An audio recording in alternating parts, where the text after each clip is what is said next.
Hello दोस्तों, मैं हूं हशीम अकरम और आप देख रहे हैं डिजिटल एडिएट चैनल। जी हाँ दोस्तों, आज हम बात करेंगे 10th क्लास की काफ़ी इम्पोर्टेंट क्वेश्चन और जो मैथमेटिक्स सब्जेक्ट के ऊपर है।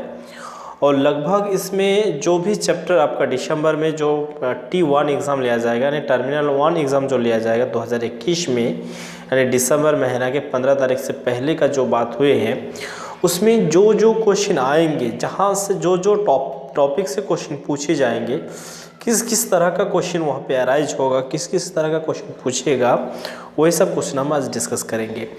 तो यहाँ पे आज जो भी क्वेश्चन हम डिस्कस करेंगे, अगर इतना ही आप बना लेते हैं तो 40 क्वेश्चन में से 40 क्वेश्चन आपका जो है टच हो जाएगा, क्योंकि इसमें जो है काफ़ी क्वेश्चन हम यहाँ पे आज डिस्कस करेंगे। और ये वीडियो थोड़ा सा आधा घंटा के करीब 30 मिनट के करीब हो सकते हैं। तो आपसे ही रिक्वेस्ट रखेंगे कि ये वीडियो में लास्ट तक बने रहिए और इसको व्हाट्सएप ग्रुप में अपने मित्रों को, दोस्तों को फैला दीजिए। जो भी ट्यूशन टीचर देखते हैं, या अगर आपको नहीं मिला है तो ये भी आपको मिल जाएगा और मेरे टेलीग्राम चैनल पे भी मिल जाएगा। इसका जो है PDF हम शेयर कर देंगे, व्हाट्सएप के ज़रिए आप हमसे कांटेक्ट कर सकते हैं, वहाँ से भी आपको मिल जाएगा। फेसबुक पेज में भी आप हमको लाइक कर सकते हैं, वहाँ पे भी ये हो जाएगा। सभी का हम डिस्क्रिप्शन में लिंक दे रखे हैं और दे भी देंगे, तो उन सब से जाकर मेरे साथ सोशल मीडिया के साथ जोड़ सकते हैं। तो चलिए हम लोग क्वेश्चन को आज डिस्कस करेंगे। और यहाँ पे जो भी आंसर है, यानी ऑब्जेक्टिव में जो भी यहाँ पे आंसर फिट किया गया है, कहीं कहीं कुछ गलत भी है। जहाँ तक हम देखे हैं मिसप्रिंट है, गलत तो नहीं बोला जाएगा, मिसप्रिंट है, तो उसको नज़रअंदाज कीजिएगा। सिर्फ क्वेश्चन अराइज कैसे होगा, किस किस क्वेश्चन को आपको प्रैक्टिस करना है, उसके ऊपर ज़्यादा फोकस दीजिए। और सबसे बड़ी बात है कि अभी जो एग्ज़ाम लिया जाएगा जिस चैप्टर से, उस चैप्टर वाइज करके हम इस क्वेश्चन को सेट किए हैं, तो ये आप निश्चिंत होकर यहाँ पे फुल फाइनल आप तैयारी कर सकते हैं। तो पहला क्वेश्चन आप यहाँ पे देख सकते हैं। पहला नंबर जो क्वेश्चन है, पहला नंबर क्वेश्चन में लिखा गया निम्नलिखित में से कौन 420 यानी 420 और 272 का HCF यानी मौसा है। तो मौसा आप आराम से जानते हैं कि मौसा मतलब होता है जिसको हम लोग HCF बोलते हैं, यानी हाईएस्ट कॉमन फैक्टर, यानी जिसको गुणनखंड करेंगे आप। गुणनखंड करने के बाद जो दोनों में मेल रहेंगे, जो चीज़, उनको आप लिख लीजिएगा, तो वही आपका HCF बन जाएगा, यानी कॉमन फैक्टर बन जाएगा। या तो आप भाग विधि से भी कर सकते हैं। तो आशा करेंगे कि इसको आप जरूर कर लेंगे। अब हम देखेंगे 2 नंबर क्वेश्चन में डिस्कस करेंगे। निम्नों में से 96 और 404 का HCF, यानी यहाँ पे भी मौसा आपको पूछा गया है। 3 नंबर क्वेश्चन देखेंगे। निम्नलिखित में से 29 और 91 का HCF यानी मौसा है। इन दोनों का मौसा भी यहाँ पे आपको पूछा गया है। उसके बाद 6 और 20 का LCM, यानी जिसको हम लोग लौसा बोलते हैं, लौसा आपको ज्ञात करना है। ठीक है, तो लौसा बहुत ईजी होते हैं, इसको थोड़ा सा आपको हम दिखा देते हैं। 6 अगर लिखेंगे और कोड़े लिखेंगे तो किससे जाएगा, 2 से जाएगा। तो 3 2 आपका हो जाएगा 6 और आपका 10 2 कितना, तो इसको आप गुना करेंगे, 3 2 6 और 10 से गुना करेंगे तो 60, यानी इसका जो है LCM आपका 60 चला जाएगा। तो इस तरीक़े से आप LCM निकाल सकते हैं आराम से। उसी तरह यहाँ पे 8 और 25 का दिए हैं, आप इसको 8 और 25 का LCM निकाल लेंगे। ठीक है, तो हम उम्मीद करेंगे कि ये भी आपसे क्वेश्चन हो जाएगा। अब यहाँ पे बताया गया है कि HCF 26 और 91 का जो है 13 है, और LCM इन दोनों का क्या होगा। तो हम जानते हैं कि दोनों संख्या का HCF और LCM बराबर, यानी गुणनफल के बराबर, दोनों संख्या के गुणनफल के बराबर होते हैं। ठीक है, तो अगर LCM निकालना है तो दोनों संख्या का आपको गुणा कीजिए, यानी 26 × 91 बाई इसमें 13 से भाग दे दीजिए। तो 13 के 13 और 13 2 26 2, यानी 91 के अगर 2 से गुना करेंगे 2 8 2 82, 182 होगा। तो 182 कहाँ पे है, तो आपको B नंबर ये राइट आंसर चला जाएगा। उसी तरह यदि A बराबर BQ प्लस R, यदि A बराबर BQ और प्लस R, जहाँ A और B धनात्मक पूर्णांक हो तो फिर तो होगा। तो यानी R का मान क्या होंगे, R जो होंगे शेषफल जो होंगे जिससे आप भाग दे रहे हैं, यानी Q से भाग दे रहे हैं B से, तो जिससे आप भाग देंगे उनसे वो हमेशा छोटा या 0 के बराबर होंगे। यानी 0 से छोटा नहीं, बी से छोटा होना चाहिए, बी से बड़ा नहीं होगा, बी से छोटा होगा, तो आपका सी नंबर राइट आंसर जाएगा। 156 का अभज गुणनखंड, इसको अभज गुणनखंड के देख लीजिए, अभज गुणनखंड के अगर जो भी होगा वही आपका ये हो जाएगा, ठीक है। 120 का अभज गुणनखंड, 120 का अभज गुणनखंड कर लीजिए। पाई क्या है, तो पाई पूर्णांक संख्या है या अपरिमेय संख्या है या परिमेय संख्या या इनमें से कोई नहीं। पाई एक अपरिमेय संख्या, इसको परिमेय संख्या आप नहीं बोल सकते हैं, क्योंकि पाई को अगर आप लिखेंगे तो 22/7 बोल देंगे तो ये बोलिएगा कि परिमेय संख्या है। हालांकि पाई एक ग्रीक शब्द है, इनका कोई निश्चित वैल्यू नहीं है, इसलिए ये अपरिमेय संख्या इसको माना जाता है, ठीक है। बहुपद t² -15 का शून्यंक है, तो अगर इसको आप √15 का अगर स्क्वायर करेंगे, सॉरी हम आपको दिखा देते हैं, थोड़ा सा इसको और नीचे कर लेते हैं। और जब हम वीडियो में डिस्कस करते हैं तो फिर बहुत सारे स्टूडेंट फिर बाद में बोलते हैं कि सर उसको आंसर भी कर दीजिए, इसलिए हमको आंसर करना भी बेहद ज़रूरी है। तो t यानी a² - b² इंटू a+b, यानी एगो माइनस में जाएगा, एगो प्लस में जाएगा, तो √15 जो मान होंगे वो माइनस में होगा और प्लस में होगा। तो कहाँ एक माइनस एक प्लस है उसको देख लीजिए। तो हमको लग रहा है कि बी नंबर में एक माइनस और एक प्लस है, तो बी नंबर आपका राइट आंसर जाएगा। बहुपद x² + 7x + 10 का शून्यंक है, तो उसको पहले आप गुणनखंड कर लीजिए, ठीक है। x² है तो 5 × 2 = 10, तो पहले 5x लिख लीजिए और 2x लिख लीजिए और उसको फिर 10 लिख लीजिए, मिडिल फैक्टर की जो विधि है, ठीक है। तो इसमें आपका आ जाएगा 5x, और x अगर खींच लेंगे तो x+ यहाँ पे 5 हो जाएगा और x+2 हो जाएगा, यानी ये नंबर जाएगा, यानी दोनों का मान माइनस में होगा, 2 का भी 5 का भी। उसके बाद अब द्विघात बहुपद ज्ञात करें जिसके शून्यंकों का योग तथा गुणनफल क्रमशः दी गई है। तो शून्यंकों का योगफल और गुणनफल तो दी गई है, इनका जो है आपको बहुपद निकालना होगा। तो बहुपद को पहले आप कर लीजिए कौन सा होगा, उसके बाद ये आप देख लीजिएगा। द्विघात बहुपद का व्यापक रूप है, व्यापक रूप कौन सा है, यहाँ पे ax² + bx + c = 0, यानी a कांड भी 0, यहाँ पे ax² - bx + c ax² - bx, ए नंबर राइट आंसर यहाँ पे जाएगा।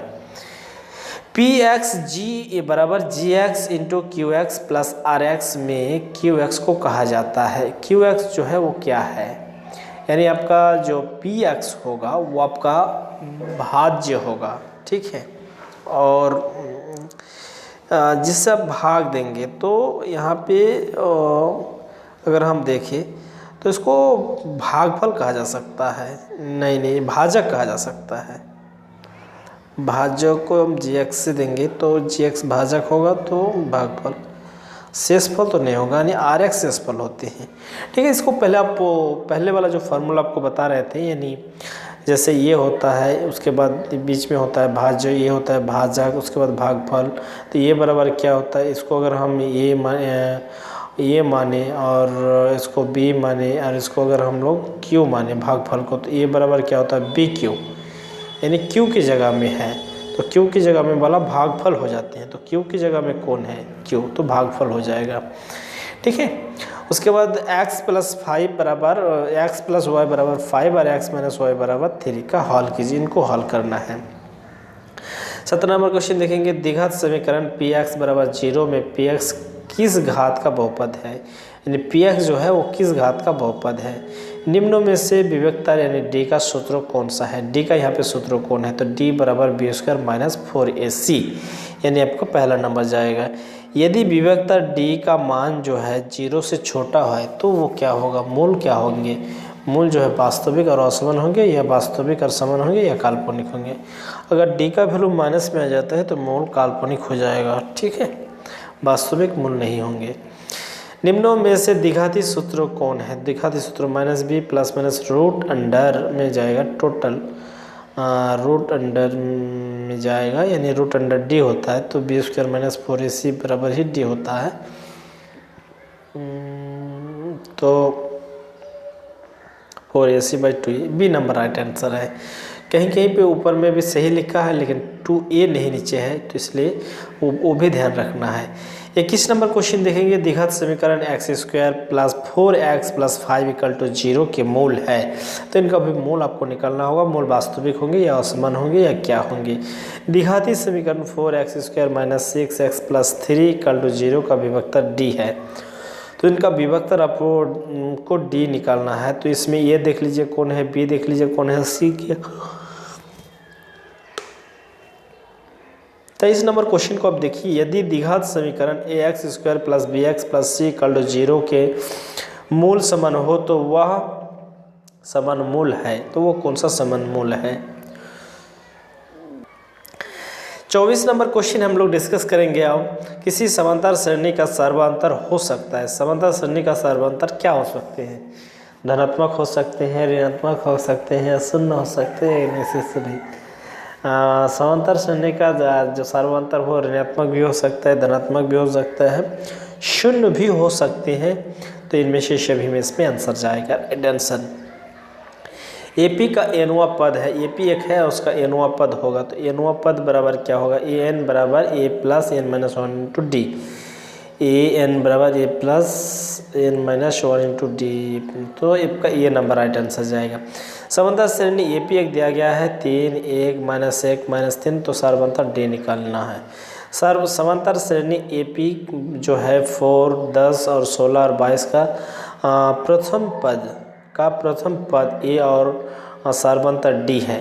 तो इनका प्रथम पद निकालना होगा, ठीक है। इसका प्रथम पद आपको ये करना होगा कि कौन कौन यहाँ पे प्रथम पद जाएंगे। 28 नंबर क्वेश्चन हम यहाँ पे देखेंगे कि प्रथम पद a और सर्वांतर d वाले AP का व्यापक रूप है। यहाँ पे इस प्रथम पद a है और सर्वांतर d है, तो इनका व्यापक रूप क्या होगा। व्यापक रूप का अर्थ होता है, इसका स्टैंडर्ड फार्मूला क्या है, a + d, a + 2d, a + 3d, a + 4d, इस तरह करके जाएगा। तो नहीं राइट नंबर, ए नंबर राइट आंसर।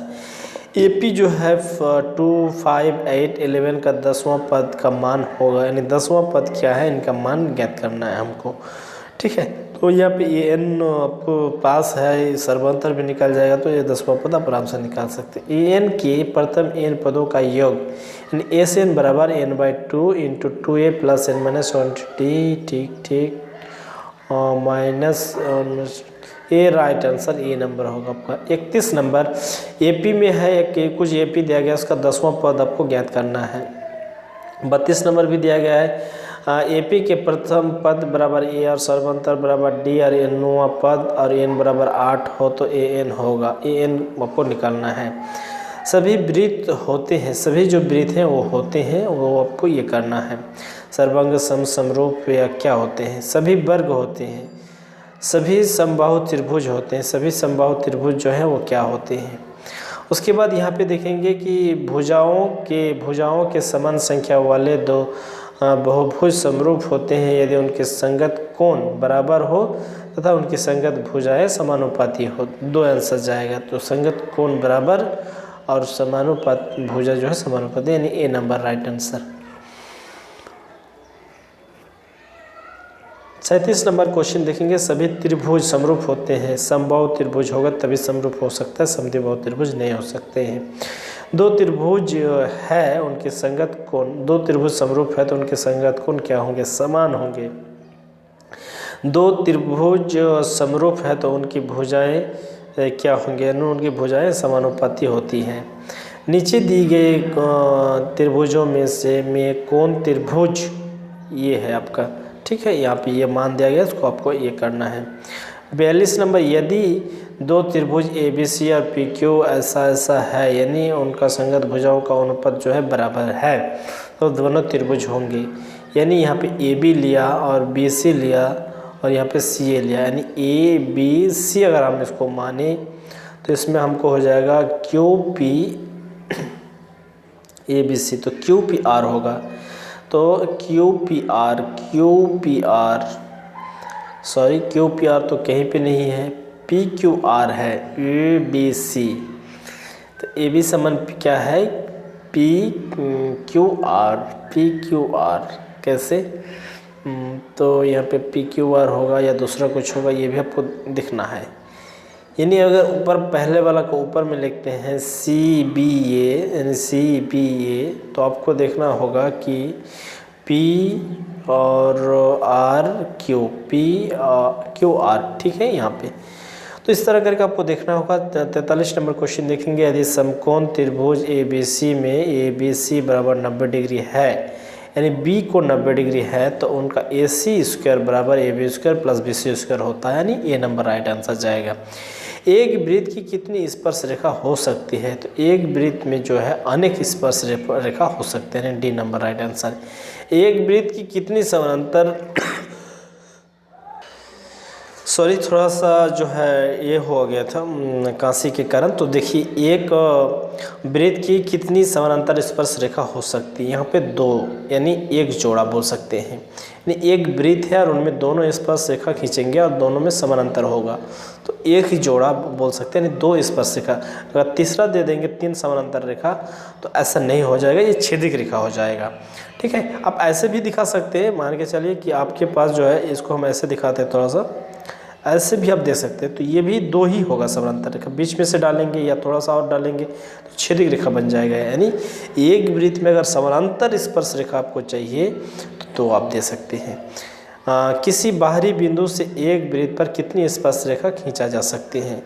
किसी बाहरी बिंदु से एक बिंदु से दो ही स्पर्श रेखा आप खींच पाएंगे। जैसे आपको एक वृत्त है, यहाँ एक बिंदु है और इस बिंदु से ऐसा अगर खींचेंगे तो दो स्पर्श रेखा खींच पाइएगा।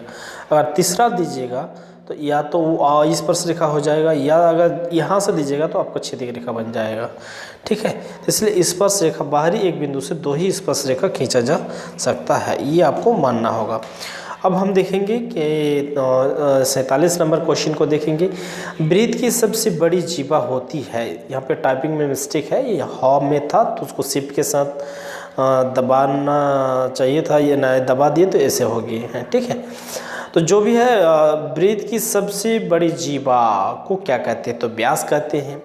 आर त्रिज्या वाले अर्धवृत्त का परिमाप, आर त्रिज्या वाले जो है उन अर्धवृत्त का अगर परिमाप निकालेंगे तो आपका क्या होगा। तो वृत्त का क्या होते हैं ये पहले देख लीजिए। सबसे पहले ये होगा वृत्त, ठीक है। तो वृत्त को हम लोग जानते हैं कि क्या बोला गया है, परिमाप। तो परिमाप क्या होते हैं, 2πr होते हैं। अब इसको आधा कर दिया जाएगा, आधा मतलब बाउंड्री ऐसे है, तो अब यहाँ से आपको इसको काट लेना है। तो यहाँ से अगर आप काट लीजिएगा तो ये वाला हिस्सा आपका मिट जाएगा, ठीक है। तो ये वाला आपका हिस्सा अगर मिट गया, तो जैसे ये वाला हिस्सा आपको मिटेगा तो फिर आपको क्या करना होगा, तो ये वाला माने 2πr में आपको बाई में 2 लगाना होगा, और फिर ये जो है इसके लिए आपको 2r जोड़ना होगा, यानी 2 को त्रिज्या। तो यहाँ पे 2 और 2 कट जाएगा, तो πr प्लस 2r, यानी ये नंबर राइट आंसर जाएगा, ठीक है। इस चीज़ को थोड़ा सा ध्यान रखिएगा। आर त्रिज्या वाले वृत्त का क्षेत्रफल, आर त्रिज्या वाले जो वृत्त हैं उनका क्षेत्रफल आपको निकालना है, ठीक है। तो आर त्रिज्या वाले वृत्त का क्षेत्रफल क्या होंगे, आपका πr स्क्वायर होगा, यानी डी नंबर राइट आंसर जाएगा, ठीक है। 52 नंबर अगर क्वेश्चन हम डिस्कस करेंगे, 52 नंबर क्वेश्चन, तो आर त्रिज्या वाले वृत्त के चतुर्थांश का क्षेत्रफल क्या होंगे। चतुर्थांश का क्षेत्रफल तो πr स्क्वायर बाई 4, यानी 1/4 πr स्क्वायर भी आप कर सकते हैं, ए नंबर। और यहाँ पे एक ग्राफ दिया गया है, इसमें शून्याङ्कों की संख्या कितनी है, तो शून्याङ्कों की संख्या आप जानते हैं कि जितना x को छेद करेगा वो आपका हो जाएगा। तो कितना बार गया, 3 जगह में तो 3 हो जाएगा। यहाँ पे शून्याङ्कों की संख्या 1 हो जाएगा, यहाँ पे शून्याङ्कों की संख्या 0 हो जाएगा, यहाँ पे 2 हो जाएंगे, यहाँ पे आपका 4th हो जाएगा। यहाँ पे कुछ समानांतर सरणी का ये दिया गया है, इसमें रिक्त स्थान रखा गया, इसको आप आराम से बना के देख लीजिए, ठीक है। यहाँ पे कुछ रिक्त स्थान हम डिस्कस करेंगे, आपको ये भी वृत्त से रिलेटेड है, तो इसको भी आप आराम से बना सकते हैं या ये कर सकते हैं। आर त्रिज्या वाले वृत्त का क्षेत्रफल है, यानी πr स्क्वायर होगा। डी व्यास वाले वृत्त का परिमाप, डी व्यास है तो 2πr लिखते हैं। तो एक्चुअली क्या होता है, परिधि बराबर ये जो होता है परिधि बाय व्यास बराबर पाई होता है, तो उसको गुना किए हैं व्यास और डी को, तो इसलिए 2πr हो गया, यानी डी हो जाएगा, तो पाई डी हो जाएगा, ठीक, पाई डी, यानी पहला वाला। आर त्रिज्या वाले वृत्त का परिमाप, आर त्रिज्या वाले वृत्त का परिमाप है तो 2πr हो जाएंगे, ठीक है। तो इस तरह से ये क्वेश्चन दिया गया है कि वृत्त के केंद्रों पर कोण जो है थीटा अंकित होती है, तो त्रिज्याखंड का क्षेत्रफल क्या होगा, πr square by 360 degree into pi r square मैंने इसको पहले लिखते हैं उसके बाद समझ में आ जाएगा। Pi r square into theta by 360 degree. तो यहाँ पे theta by 360 degree pi r square, तो ये नंबर आपका राइट जाएगा। क्षेत्रफल बताया गया है, ठीक है। तो उसी तरह यहाँ पे है किसी वृत्त की स्पर्श रेखा उस बिंदु पर छेद करती है। तो किसी स्पर्श रेखा एक बिंदु पर ही छेद करते हैं। अगर दो बिंदु पर करेगा तो स्पर्श रेखा नहीं रहेगा, वो छेदिक रेखा बन जाएगा। अब वृत्त की दो बिंदु पर प्रतिच्छेद करने वाली रेखा को क्या कहते हैं? तो छेदिक रेखा कहा जाता है। ये सब क्वेश्चन अगर देखा जाए तो सब एक ही क्वेश्चन घुमा फिरा के है, यही सब क्वेश्चन आएंगे। अब थोड़ा सा इसको अगर लिख लेंगे, हम उम्मीद करेंगे कि ये क्वेश्चन ज़्यादा कुछ मतलब टफ नहीं है, एकदम बहुत इजी क्वेश्चन है, ये अक्सर स्टूडेंट बना पाएंगे, मेरा ये मानना है। इस तरह का अगर क्वेश्चन रहेगा तो हर स्टूडेंट बल्ले बल्ले, क्योंकि और यही क्वेश्चन रहेगा, आप उम्मीद कीजिए और मेरे ऊपर विश्वास रखिए कि हम जो बताते हैं वो सच बताते हैं, हकीकत बताते हैं। और इसमें जो भी डिस्कस करते हैं यही सब क्वेश्चन आएंगे। 100 आपको लगभग हम 10 क्वेश्चन यहाँ पे डिस्कस कर चुके हैं। 110 क्वेश्चन में 40 क्वेश्चन नहीं आएगा, ऐसा नहीं हो सकता है। इसमें आपको 100% विश्वास रखें कि 110 में से आपको 40 क्वेश्चन मिल जाएगा। फिर मिलेंगे नेक्स्ट वीडियो में और कुछ लेकर। और अगर हो सके आप अगर कमेंट करेंगे, ज़्यादा इसमें अगर रिक्वेस्ट रहेगा तो इसको बोर्ड पर भी बना के देंगे। 1 से 40 तक क्वेश्चन जितना मिनट का वीडियो बनेगा वो हम बनाने के लिए कोशिश करेंगे। तो इस वीडियो में यहीं तक, फिर मिलेंगे नेक्स्ट वीडियो में। थैंक यू, धन्यवाद।